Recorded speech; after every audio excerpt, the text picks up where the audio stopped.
Hello student, कैसे हो आप। Concept of physics bye Pankaj sir में आपका स्वागत है। जो हम लोग एक कंटिन्यू लेक्चर शुरू किए हैं, उस लेक्चर में हम आज आगे सवाल करेंगे। सवाल उसमें हमने कुछ कवर किया था, अभी आगे सवाल हम लोग करेंगे। तो सवाल देखिए क्या है। सवाल ये है कि किसी वस्तु को प्रति सेकंड 10 के पावर 9 इलेक्ट्रॉन दिए जाते हैं, तो उस पर एक कूलाम का आवेश आने में कितना समय लगेगा। सवाल बहुत बढ़िया है। अब देखो इसको, हमें पहले ये पता है कि एक वस्तु है, उसको हर एक सेकंड में 10 की पावर 9 इलेक्ट्रॉन ऐसे दे दिए जाते हैं। ठीक, अब 10 की पावर 9 इलेक्ट्रॉन दे दिए जाते हैं, तो हमें ये पता करना है कि इसको इलेक्ट्रॉन देती जाएं, कितना समय गुजरेगा कि जब इस वस्तु पर एक कूलाम का आवेश आ जाएगा। इस वस्तु पर कितने कूलाम का आवेश आ जाएगा? एक कूलाम का आवेश आ जाएगा। तो सबसे पहले हम ये चेक कर लें कि जब एक सेकेंड में कितना इलेक्ट्रॉन दिया गया, 10 की पावर 9। तो बेटा जब एक बार में 10 की पावर 9 इलेक्ट्रॉन एक सेकेंड में दिया जा रहा है, तो हर एक सेकेंड पर उस पर आवेश आ जाएगा। और हर एक सेकेंड पर जब उस पर आवेश आएगा, तो हम समय चेक करेंगे कि कितना समय लेगा वो एक कूलाम आवेश होने के लिए, एक कूलाम आवेशित होने के लिए। जैसे मान लीजिए कि हमने पहले क्या निकाला कि एक सेकेंड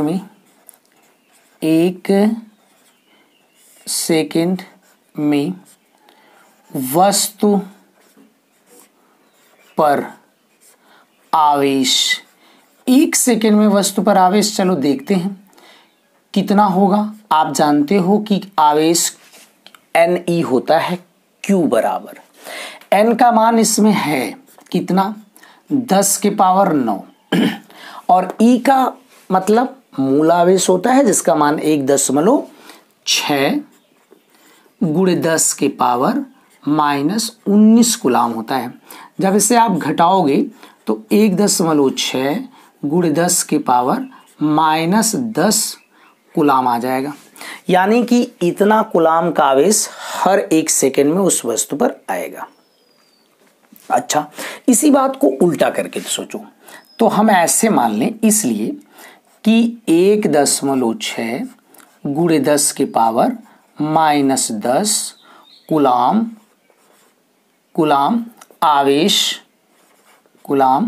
आवेश आने में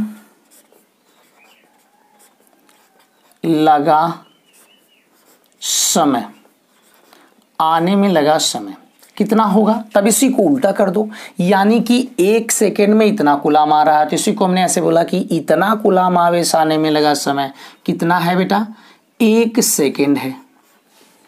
समय तो 1 सेकेंड है, राइट। तो इसलिए आप क्या बोलोगे यहां पर, फिर इसलिए क्या कि यहां पर चूंकि मत लगाओ यार, यहां पर ऐसे लगा दो, चूंकि यहां पर इसलिए कर दो, एक कूलाम आवेश आने में लगा समय निकालते हैं तो 1 बटा हो जाएगा कितना, 1.6 गुणे 10 के पावर -10।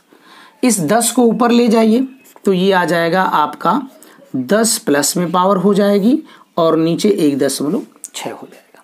थोड़ा सवाल कर लेते हैं।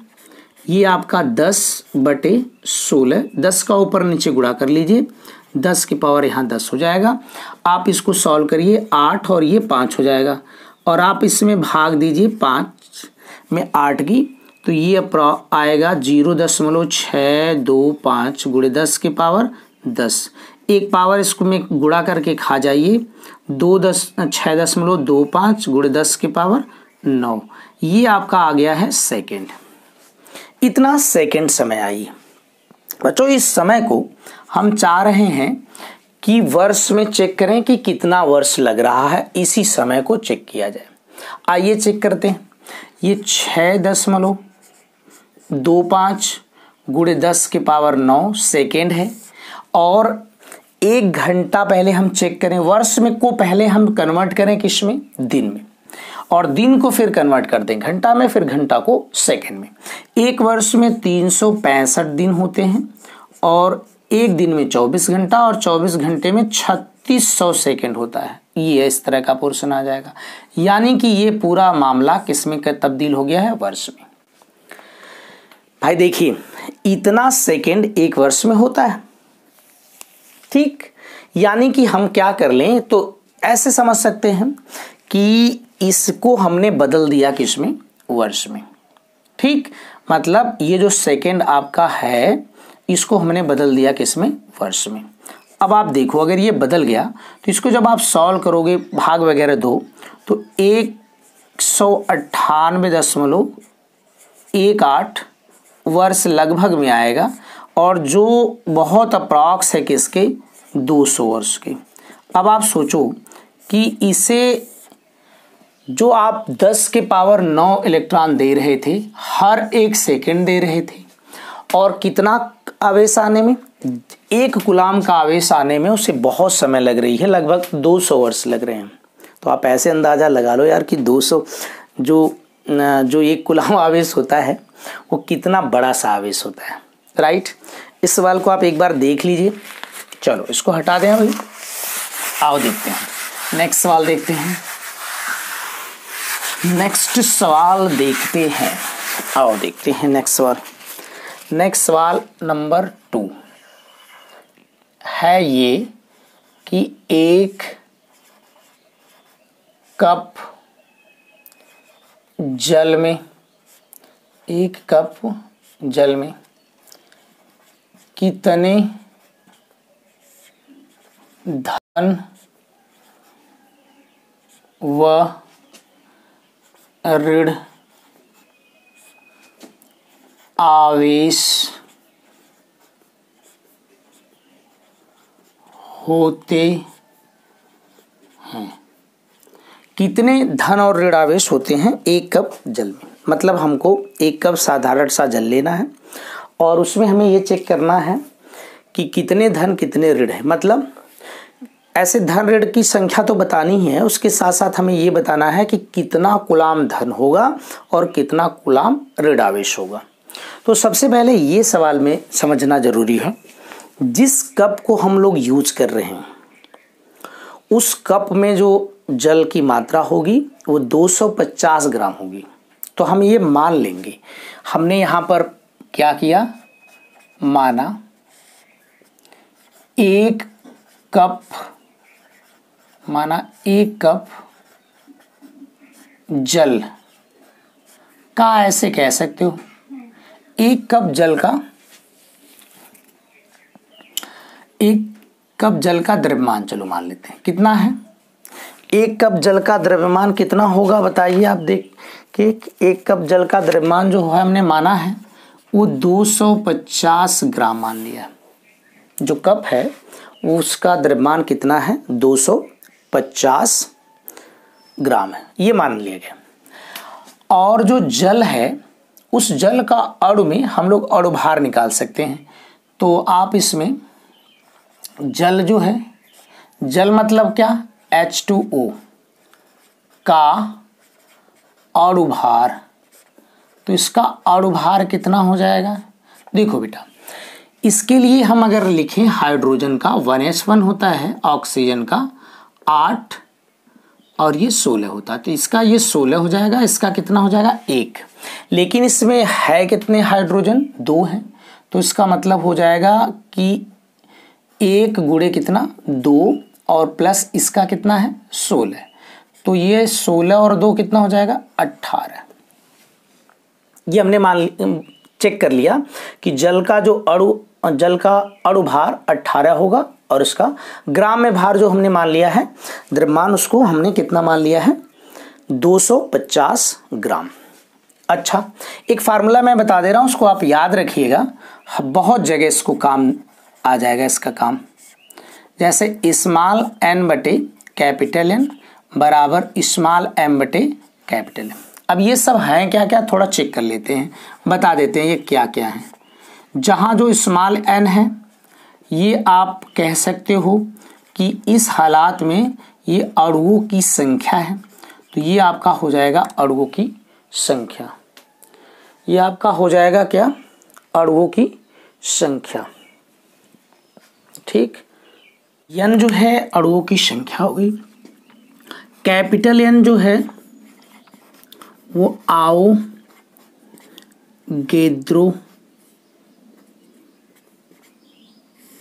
संख्या है, जिसकी वैल्यू 6.022 कर सकते हो गुणे 10 की पावर 23 होती है। और जो स्मॉल m है वो ग्राम में भार है, ग्राम में भार। और जो कैपिटल M है वो इसका अणुभार है। क्या है? अणुभार। ग्राम में भार, अणुभार। अब इसी से हम ये चेक करेंगे कि जो हमने 1 कप जल लिया है उसमें जल के कितने अणु आते हैं, मतलब जो H2O है उस 1 कप जल में कितने होंगे, ये सोचने वाली बात है। आओ हम यहाँ पर इसको चेक कर लेते हैं, इसके हिसाब से चेक करें। तो यहाँ पर हम लोग रखते हैं, तो हम यहाँ पर क्या चेक करेंगे कि 1 कप जल में जल यानी कौन? H2O के अणुओं की संख्या, अणुओं की संख्या। और निकालते हैं अणुओं की संख्या। n बराबर यहां से आपका स्मॉल m बटे कैपिटल M और गुणे इसमें कैपिटल N इधर हो जाएगा, गुणा हो जाएगा। m की वैल्यू मतलब ये है आपका जो आपने ग्राम में माना है, और ये जो है आपका कैपिटल M। तो ये हो गया आपका कितना? 250 और गुणे 6.022 गुणे 10 की पावर कितना? 23 बटे m का मान कैपिटल M मतलब 18 है। इसे आप सॉल्व करें तो ये आपका लगभग आएगा 8.36 गुणे 10 की पावर 24। यानी कि जब 1 कप हम जो जल लिए हैं उस जल में इतने H2O के अणु हैं, H2O के इतने अणु हैं। अब हम ये चेक करें कि जो जल का प्रत्येक अणु है उस जल के प्रत्येक अणु में, मतलब एक अणु में कितने प्रोटॉन और कितने इलेक्ट्रॉन हैं। तो यहां हम लिखते हैं कि प्रत्येक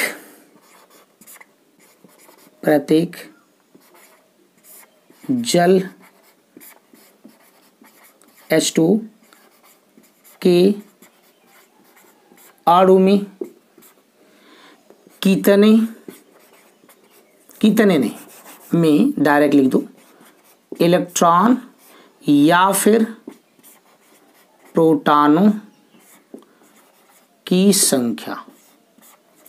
चलो आओ देखते हैं कितनी इसकी संख्या बनती है। तो देखो बेटा, इस वाले में कितने आपके पास इलेक्ट्रॉन या प्रोटॉन है? हाइड्रोजन में 1 होता है, ऑक्सीजन में कितने हैं? 8 होते हैं। और हाइड्रोजन है कितना? हाइड्रोजन है 2। तो इसका मतलब 2 हाइड्रोजन में 2 प्रोटॉन या फिर 2 इलेक्ट्रॉन होंगे। और ऑक्सीजन में कितने? 8। टोटल कितने हो गए? 10। यानी कि जल का जो एक अणु होगा उस जल के एक अणु में 10 प्रोटॉन और 10 ही इलेक्ट्रॉन होंगे। अब आपने एक चीज इधर निकाल लिया है कि 1 कप जो जल है उसमें जल के अणु कितने हैं? 8.36 गुणे 10 की पावर 24 इतने जल के अणु हैं। और जल का जब एक अणु की बात हो रही थी तो उसमें कितने प्रोटॉन और कितने इलेक्ट्रॉन हैं? उसमें 10 प्रोटॉन और 10 इलेक्ट्रॉन हैं। तो आप बताओ कि एक में अगर 10 प्रोटॉन और 10 इलेक्ट्रॉन हैं तो इतने अणु में कितने होंगे? तब आप बड़े आराम से निकाल सकते हो। इसको आप देखिए, मैं इधर का मिटा रहा हूं, देख लिया आप? मिटा दूं? चलो भाई, तो कितना हो जाएगा इसका बताइए। कि जो 1 कप जल है, यहां मैं लिख दे रहा हूं 1 कप जल में क्या? इलेक्ट्रॉनों या फिर किसका? प्रोटॉनों की संख्या, बताओ बेटा इलेक्ट्रॉनों या प्रोटॉनों की संख्या कैसे होगी। तो आप इसमें ये वैल्यू लिख लीजिए n डैश करके, इसका ये n है तो आपने इसमें 10 गुणे 8.36 गुणे 10 की पावर 24। ये क्यों गुणा हुआ समझ में आ रहा है ना, कि भाई जल का जब एक अणु की बात होगी तो उसमें 10 प्रोटॉन 10 इलेक्ट्रॉन हो जाएंगे, ये तो ठीक है। लेकिन हमने एक कप में कितने अणु निकाल रखे हैं, इतने, तो इसका मतलब कि एक कप में कितने प्रोटॉन और कितने इलेक्ट्रॉन होंगे, तो हम इसमें गुणा कर लेंगे। तो ये आपका आ जाएगा 8.36 गुणे 10 की पावर 25 आ जाएगा। इतने प्रोटॉन और इतने क्या हो जाएंगे, इलेक्ट्रॉन हो जाएंगे। अब इसमें कितने धन और कितने ऋण आवेश होंगे, तो हम इसमें लिखेंगे कि एक कप जल में क्या धन या फिर ऋण आवेश कितने होंगे, आओ चेक करते हैं। आवेश को हम लोग चेक करते हैं Ni से। आपने यहाँ से n डैश निकाला तो n डैश कर लीजिए, क्या दिक्कत है, यहाँ n था इसीलिए मैंने इसको n डैश कह दिया। इसकी वैल्यू कितनी है n डैश की, 8.36 गुणे 10 की पावर 25 दिख रहा है, हाँ। और इधर का इसकी वैल्यू कितनी है, 1.6 गुणे 10 की पावर -19। सॉल्व करिए इसको, गुणा वड़ा तो कर ही सकते हो, गुणा तो हो जाएगा, है ना, गुणा हो जाएगा ना। इधर का मिटा देता हूँ, तो आप इसको जब गुणा कर लोगे तो कितना आ जाएगा देखते हैं, बताइए कितना आ जाएगा। इसमें आपका आ जाएगा, गुणा भाग करेंगे आप तो 1.33 गुणे 10 की पावर 7 कूलाम आवेश आ जाएगा। यानी कि बच्चों की जब हम लोग एक कप जल में ये कोशिश किए कि हम इसे निकाल पाए, तो हमने इसको निकाला, बहुत मेहनत किया इसको निकालने में, तो इतना आपका आता है। यानी कि हम अब इस सवाल में एक चीज़ निकाल पाए कि एक कप अगर जल है तो उस जल में इतने धन और इतने कूलाम धन और इतने कूलाम ऋण आवेश होगा, ठीक। तो इसे आप देखिए और सवाल को समझिए। तो इस तरह से आपको मैंने ये 2 सवाल बताए हैं, ये दोनों सवाल एनसीईआरटी के हैं और एनसीईआरटी के एग्जाम्पल है, बहुत बेहतरीन लगे सवाल, तो इसको हमने यहाँ से पुटअप कर लिया। ओके।